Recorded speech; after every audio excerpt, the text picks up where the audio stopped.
আমাদের সবার মাঝেই একটা সময় প্রশ্ন জাগে যে আমরা যে শুনি আল্লাহ তাআলা সুপরিকল্পনাকারী একটা যে আয়াত আছে, আচ্ছা এটা কি আদৌ সত্য? এ সম্পর্কে অনেকেরই প্রশ্ন জাগে মনের ভিতর। হ্যাঁ, এই প্রশ্নটা জাগাটা খুবই স্বাভাবিক। তবে প্রশ্নটা করার আগে আপনার কিছু বিষয় খেয়াল রাখতে হবে। যে আচ্ছা, আমাদের চারপাশে এমন কি আছে যে বিষয়গুলোকে আমি দেখলে বুঝতে পারবো যে আল্লাহ সুপরিকল্পনাকারী? আচ্ছা, আপনাকে খুঁজতে হবে না। আমি আপনাকে সুন্দর একটা উদাহরণ দিচ্ছি। আচ্ছা, আপনি একটা চিত্রকরকে ধরেন দেখেন যে, যে চিত্রকর চিত্র আঁকে, সে যখন তার যে সুন্দর একটা চিত্র, সেই চিত্রের পেছনে কিন্তু তার অনেক পরিশ্রম থাকে, অনেক কঠোর পরিশ্রম থাকে, তার বুদ্ধি থাকে। কিভাবে আর্ট করতে হয় সে কিন্তু ভালোভাবে জানে। কিন্তু ১ম এ আপনি যখন দেখবেন, সে কিন্তু সুন্দর একটা কি ফ্রেম আর্ট করে নেয়।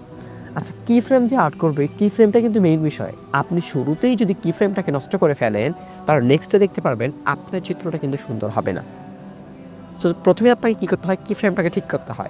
সো ১ম এই আপনার জীবনটাও দেখেন, আপনার জীবনটা শুরু থেকে কত সুন্দর করে দেওয়া। আপনাকে যদি জন্মের পরে যদি বলা হতো, "যাও কাজ করো।" আপনি কি কাজ করতে পারতেন? পারতেন না।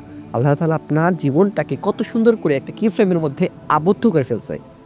তাহলে বুঝুন আল্লাহ তাআলা আপনাকে ১ম দিকেই কতটা সুপরিকল্পনার মধ্যে রাখছেন।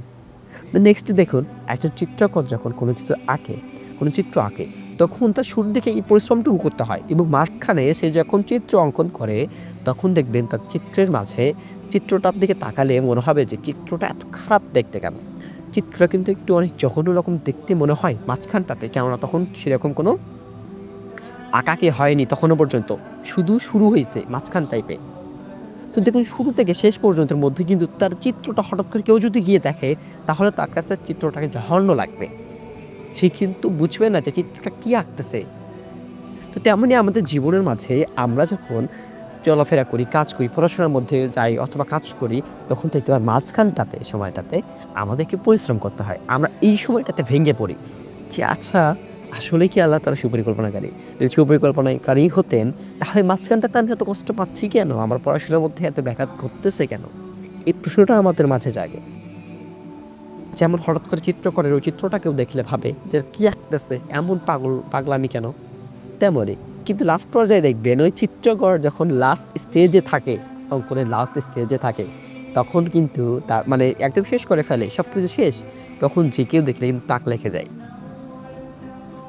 আপনি যদি বিশ্বাস না হয় কথাটা আমার, তারপরে যেকোনো একটা আর্টিস্টের আর্টগুলো আপনি দেখবেন। যে শুরুটার কি ফ্রেমটা কতটা ইম্পোর্টেন্ট অ্যান্ড লাস্ট মাঝখানে স্টেজটা কতটা তাদেরকে কঠোর পরিশ্রম করতে হয়।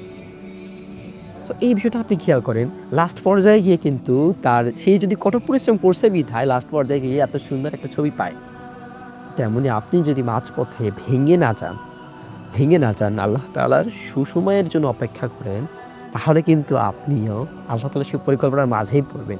এখন আপনি পরিশ্রম করতেছেন না। বাট আনফরচুনেটলি আপনি ভাবতেছেন যে আল্লাহ আপনাকে এই সুপরিকল্পনার মধ্যে ফেলবে।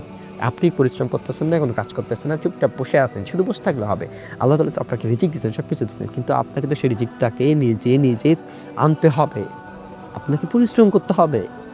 আপনি তো বসে থাকলে আপনার কাছে আসবে না রিজিক, তাই না? আপনাকে পরিশ্রম করতে হবে। অ্যান্ড আপনি এই বিষয়টাকে পুরো গল্পটাকে একটু বুঝুন তো।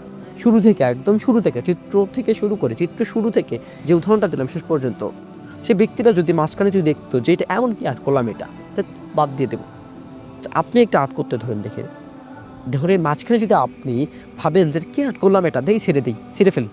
তাকে ফেলে? না, চিত্রকর ফেলে না। সে জানে যে আমি পরিশ্রম করতেছি। তার মানে লাস্ট টাইমে গিয়ে সবকিছু শেষ করার পর, আমার পরিশ্রম শেষ করার পর আমি একটা সুন্দর একটা ছবি পাবো। তার আশা হলো এইটা। আপনারও আশা তো এমনই হওয়ার কথা যে আপনি এর মাঝখানে এত পরিশ্রম করতেছেন। আপনি পরিশ্রম করলে লাস্ট টাইমে গিয়ে হয় পৃথিবীতে না পান আপনি। আপনি বলবেন যে, "ভাই আমি এত পরিশ্রম করতেছি। কই লাস্ট টাইমে আসার পরেও তো আমার কোনো শান্তি নাই।" আচ্ছা, আপনার এই সময়টাতে শান্তি নাই। দেখুন লিওনার্দো দা ভিঞ্চির কথা জানেন? লিওনার্দো দা ভিঞ্চি উনি যে উনার চিত্রকরগুলো করছেন, উনি যে উনার জার্নালগুলো লিখছিলেন, উনি তো কখনো চাননি যে তার জার্নালটা পাবলিশড হোক। কিন্তু কি হইছে? ওই জার্নালটা পরে পাবলিশড হওয়ার পর তার নাম এত ছড়িয়ে পড়ছে। তার নাম তো আগে থেকেই ছড়ানো ছিল কিন্তু তারপরেও কতটা নাম ছড়িয়ে পড়েছে। তেমন কি সে বেঁচে থাকতে তার এতটা নাম না হলেও তার জার্নালগুলা প্রচার হওয়ার পর এত নাম হইছে। তো আপনি বেঁচে থাকতে আপনি সুখটা পেলেন। আপনি মৃত্যুর পরে আপনার সুখটা পাবেন।